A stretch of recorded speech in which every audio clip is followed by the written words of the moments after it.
Hello everyone, welcome to the master classes. कैसे हैं आप सभी लोग? उम्मीद करती हूँ अच्छे होंगे। और आज बच्चों हम स्टार्ट करने वाले हैं चैप्टर नंबर 4 बिजनेस सर्विसेज। तो बच्चों जो चैप्टर नंबर 3 है उसमें मैंने सिलेबस में देखा था 21-22 के जो सिलेबस है उसमें जितना मैंने आपको लास्ट वीडियो में कवर करा दिया है बस उतना ही है सिलेबस में। आगे वाला जो पोर्शन है वो सारा सिलेबस में नहीं है, तो उसमें आप फिर भी चेक कर लेना। सीबीएसई सिलेबस आया हुआ है गूगल पर। तो आज हम स्टार्ट करते हैं आगे बिजनेस सर्विसेज। ओके, तो चलते हैं।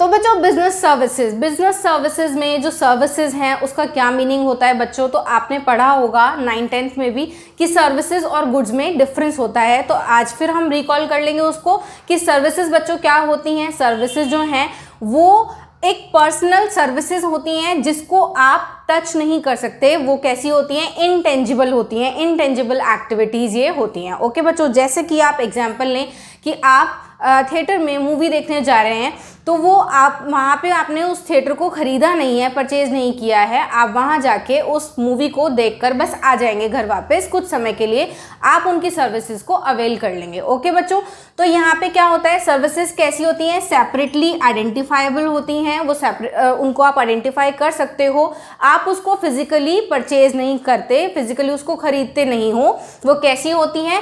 इनटेंजिबल होती हैं। कैसी होती हैं बच्चों? इनटेंजिबल एक्टिविटीज़ होती हैं। और वो क्या करती हैं? आपकी जो वांट्स हैं उनको सेटिस्फाई करती हैं, उनको पूरा करती हैं। ठीक है बच्चों, तो जैसे अगर हम एक और एग्जांपल लें, आप डॉक्टर के पास जाते हैं, आप उनसे अपना ट्रीटमेंट कराते हैं, तो आप उनको परचेज नहीं कर रहे, आप सिर्फ क्या कर रहे हैं? उनसे सर्विसेज अवेल कर रहे हैं। ओके, तो ऐसे ही एक टीचर जो है वो आपको पढ़ाता है, तो वो आपको सर्विसेज प्रोवाइड कर रहा है।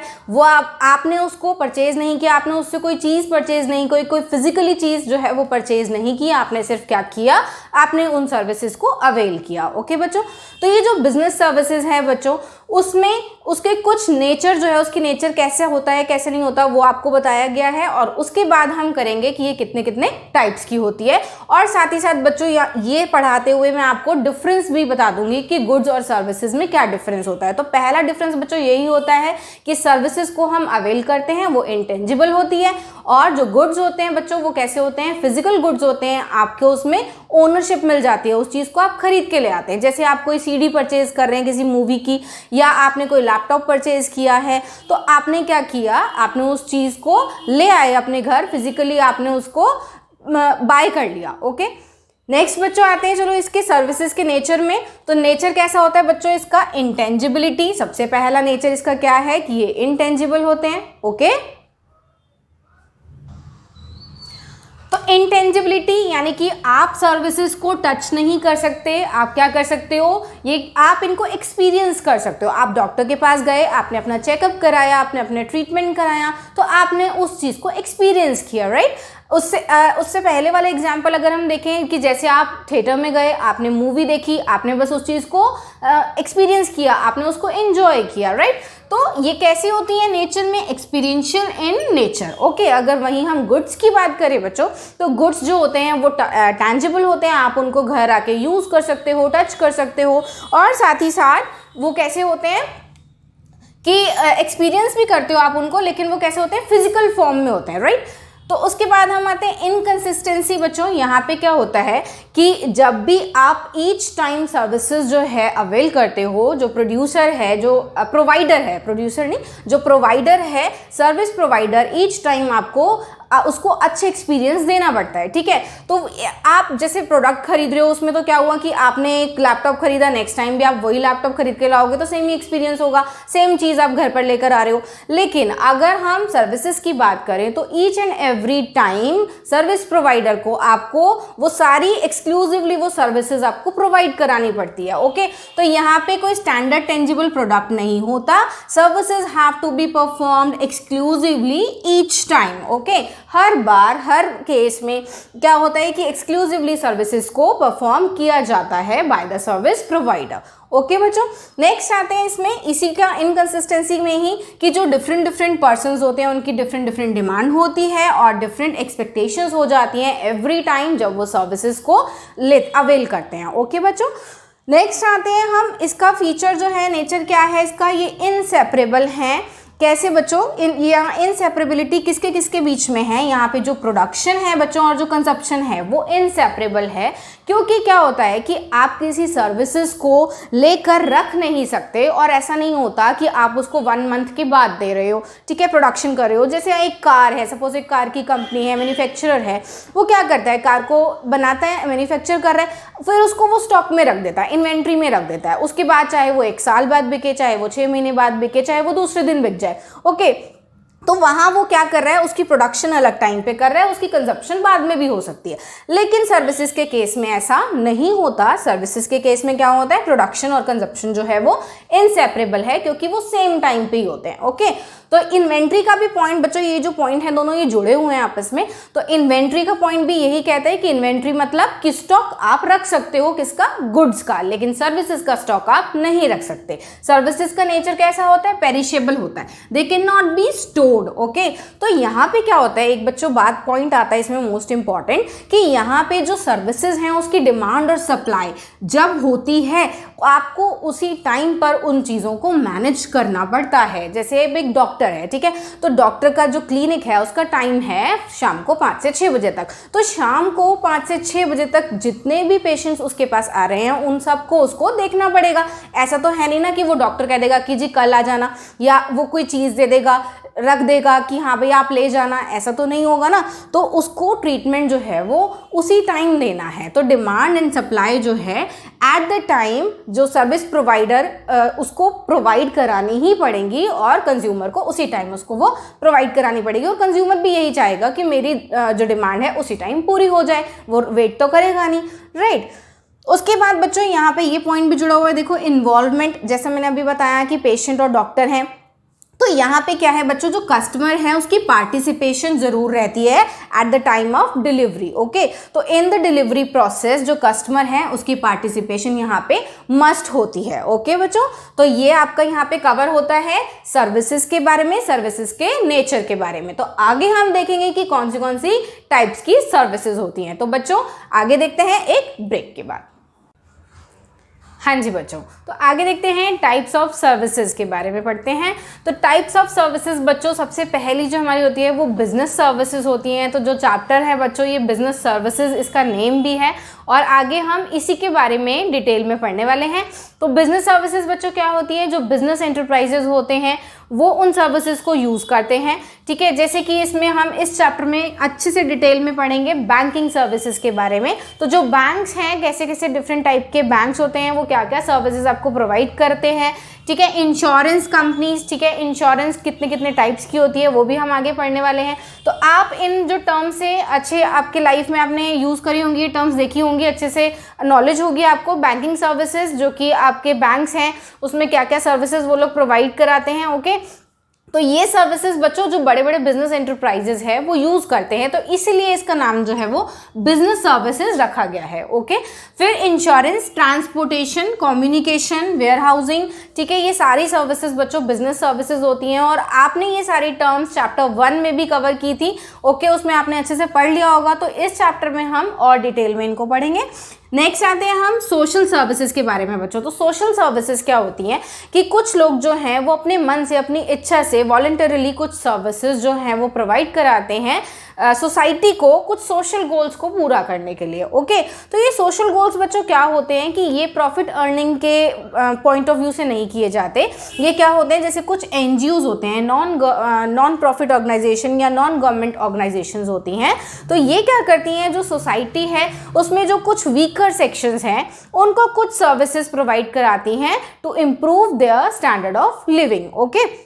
तो इसमें बच्चों क्या आ सकता है, इसमें हेल्थ सर्विसेज आ सकती हैं, इसमें एजुकेशनल सर्विसेज आ सकती हैं for the poor section, for the weaker section of the society. तो इनको हम क्या बोलते हैं, सोशल सर्विस बोलते हैं, ओके। तो कुछ एनजीओज बनी होती हैं, कुछ पॉलिटिकल एजेंसीज भी होती हैं इस तरीके से, कुछ जो ये जैसे महिला मोर्चा या बच्चों के लिए कुछ इस तरीके की आपने सर्विसेज अपने आसपास ज़रूर देखी होंगी। कुछ समाज में जो लोग होते हैं, पिछड़े हुए लोग होते हैं, उनके लिए ये सर्विसेज जो हैं कुछ लोग मिलकर करते हैं। तो ये क्या करते हैं, प्रोवाइड करते हैं voluntarily in pursuit of social goals. Okay, तो ये बच्चों ये स्क्रीनशॉट आप ज़रूर ले लिया करो जब भी मैं ये हाईलाइट करती हूँ, ये पॉइंट्स जो हैं ये आपका इसमें कंटेंट तैयार जो है वो बहुत अच्छे से हो जाता है। ओके, नेक्स्ट हम आते हैं पर्सनल सर्विसेज बच्चों। तो पर्सनल सर्विसेज क्या होती है कि जैसे आप रेस्टोरेंट गए, ठीक है, तो आपने जो भी वहाँ पे सर्विसेज अवेल की होंगी, फिर अगले दिन हो सकता है आपके फ्रेंड्स वहाँ पे गए तो उन्होंने सर्विसेज अवेल की होंगी, वो दोनों डिफरेंट हो सकती हैं। तो यहाँ पे क्या होता है कि जब भी कोई इंसान कंज्यूमर जो है उस जगह पर जाता है तो वो अलग अलग सर्विसेज जो है वो अवेल करता है। तो वो कौन सी होती है? पर्सनल सर्विसेज होती हैं। आपकी मम्मा ब्यूटी पार्लर जाएंगी तो वो कुछ और सर्विसेज ले रही होंगी, फिर कल को आपकी चाची जाएंगी या मामी जाएंगी तो वो कुछ और सर्विसेज प्रोवाइड ले रही होंगी, अवेल कर रही होंगी। तो यहाँ पे क्या होता है कि जो डिफरेंट पर्सन्स हैं वो डिफरेंटली एक्सपीरियंस करते हैं। ओके, तो यहाँ पे जो सर्विसेज हैं वो कंसिस्टेंट नहीं होती। अभी हमने ये फीचर भी पढ़ लिया था इसका। ओके, तो इसमें जो हमारे एग्जाम्पल हैं वो क्या हैं? जैसे आप रेस्टोरेंट जाते हो या टूरिज्म है, तो इन केसेस में क्या होता है कि पर्सनलाइज्ड सर्विस जो है वो आप अवेल करते हो। ठीक है बच्चों, तो इस वाले चैप्टर में हम जो मेनली पढ़ने वाले हैं वो पढ़ेंगे बैंकिंग सर्विसेज के बारे में। तो आगे देखते हैं बैंकिंग सर्विसेज। हाँ जी बच्चों, तो देखते हैं बिजनेस सर्विसेज में बैंकिंग सर्विसेज के बारे में बच्चों। तो बैंक के बारे में आपने ज़रूर सुना होगा, आपके पेरेंट्स जो हैं वो बैंक जाते होंगे। तो बैंक में बच्चों बेसिकली क्या होता है, बैंक क्या करता है, मनी जो है वो एक्सेप्ट करता है फ्रॉम द पब्लिक एंड क्या करता है, उसको रीपेबल करता है, रीपे करता है ऑन डिमांड। ठीक है, इसमें क्या होता है कि वो लोगों को लोन्स वगैरह भी प्रोवाइड कराता है और जो मनी जो भी पब्लिक से वो डिपॉजिट करता है अपने बैंक में, एक्सेप्ट करता है, उसको वो क्या करता है आगे कहीं मार्केट में इन्वेस्ट कर देता है और क्या करता है मार्जिन ऑफ प्रॉफिट जो है वो अर्न करता है। ओके बच्चों, तो ये क्या करता है, जो लोगों की सेविंग्स हैं उसको मोबिलाइज करता है, यानी कि मार्केट में उसको लगाता है और प्रॉफिट जो है वो अर्न करता है। ओके, तो यहाँ पे बच्चों मेन आगे हम पढ़ते हैं कि बैंक जो है वो कितने टाइप्स के होते हैं। तो बैंक बच्चों 4 टाइप्स के होते हैं। सबसे पहला बैंक जो नॉर्मल बैंक जो कि हमारे आसपास एरियाज में होते हैं वो कौन से होते हैं? कमर्शियल बैंक्स होते हैं। ठीक है बच्चों, तो कमर्शियल बैंक्स क्या होता है, इसमें क्या होता है कि ये कौन से एक्ट के अंडर गवर्न होते हैं? इंडियन बैंकिंग रेगुलेशन एक्ट 1949 के अंडर गवर्न होते हैं। और ये क्या करते हैं, नॉर्मली पब्लिक डीलिंग करते हैं, मनी में डील करते हैं, पब्लिक की मनी में।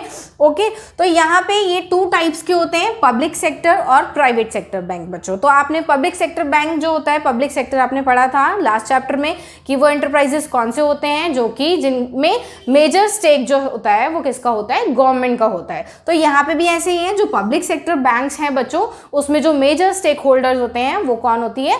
गवर्नमेंट होती है। तो ये बेसिकली क्या करती है, थोड़ा सा पब्लिक का वेलफेयर भी देखती है। ओके बच्चों, तो यहाँ पे आपने पढ़ा कि पब्लिक सेक्टर और प्राइवेट सेक्टर भी आपने पढ़ लिया था कि प्राइवेट सेक्टर जो कुछ इंडिविजुअल्स के हाथ में होते हैं, और ये प्राइवेट सेक्टर बैंक्स भी ऐसे ही होते हैं जैसे आपने सुना होगा ज़रूर आईसीआईसीआई। ठीक है, तो ये प्राइवेट सेक्टर बैंक है। अगर हम इसका एग्जांपल लें तो एसबीआई ये हमारा पब्लिक सेक्टर बैंक है। ओके बच्चों, तो प्राइवेट सेक्टर जो है वो इंडिविजुअल्स के हाथ में होता है और ये इसके जो ओनर्स होते हैं वो वही लोग होते हैं, गवर्नमेंट का स्टेक इसमें ज़्यादा नहीं होता। ठीक है, नेक्स्ट आते हैं बच्चों कोऑपरेटिव बैंक्स। कोऑपरेटिव सोसाइटीज़ भी हमने बहुत अच्छे से कवर किया था। तो कोऑपरेटिव सोसाइटीज़ एक्ट के अंडर जो बैंक्स होते हैं वो बच्चों कौन से होते हैं? कोऑपरेटिव बैंक्स होते हैं। और ये अपने मेंबर्स को चीप रेट पर क्रेडिट जो है वो देते हैं। ये बेसिकली रूरल एरियाज़ में ज़्यादा होते हैं। तो एग्रीकल्चर जो एरिया है रूरल एरियाज़ में, वहाँ पे ये लोन्स वगैरह प्रोवाइड कराते हैं मेंबर्स को। तो ये कौन से होते हैं? कोऑपरेटिव बैंक्स होते हैं। ओके बच्चों, नेक्स्ट हमारा है स्पेशलाइज्ड बैंक। तो बच्चों ये जो स्पेशलाइज्ड बैंक होते हैं ये कुछ स्पेशलाइज्ड सर्विसेज जो है वो प्रोवाइड कराते हैं। ठीक है, जैसे कि कुछ फॉरेन एक्सचेंज बैंक्स होते हैं, कुछ इंडस्ट्रियल बैंक्स होते हैं, कुछ डेवलपमेंटल बैंक्स होते हैं और कुछ एक्सपोर्ट इम्पोर्ट बैंक्स होते हैं। ठीक है, तो ज़्यादा डिटेल में इसका नहीं है आपका कोर्स में, तो सिर्फ स्पेशलाइज्ड बैंक्स जो कि स्पेशल सर्विसेज आपको प्रोवाइड कराते हैं। ओके, नेक्स्ट हम आते हैं बच्चों सेंट्रल बैंक। मोस्ट इंपॉर्टेंट आपके एमसीक्यू पॉइंट ऑफ व्यू से। तो सेंट्रल बैंक बच्चों क्या होता है, पूरी कंट्री में जो कमर्शियल बैंक्स हैं जितने भी, उनका बैंक होता है। तो बैंकर्स का जो बैंक होता है वो कौन सा होता है? सेंट्रल बैंक होता है। और हमारी कंट्री में बच्चों रिजर्व बैंक ऑफ इंडिया जो है वो हमारा सेंट्रल बैंक है। ठीक है, तो आरबीआई आपको बहुत अच्छे से पता होगा, आपकी जो करेंसी है उस पर भी किसका नाम लिखा होता है? आरबीआई लिखा होता है, reserve bank of India. Okay बच्चों, तो आज के लिए बस इतना ही। तो मिलेंगे नेक्स्ट वीडियो में बहुत जल्द ही, और इसके आगे हम सारा कवर करेंगे फंक्शंस क्या क्या होते हैं, तो till then take care, bye bye. और आज का मेरा सेशन आपको पसंद आया तो प्लीज़ लाइक कर देना यार, और कमेंट भी ज़रूर कर देना। Okay, take care.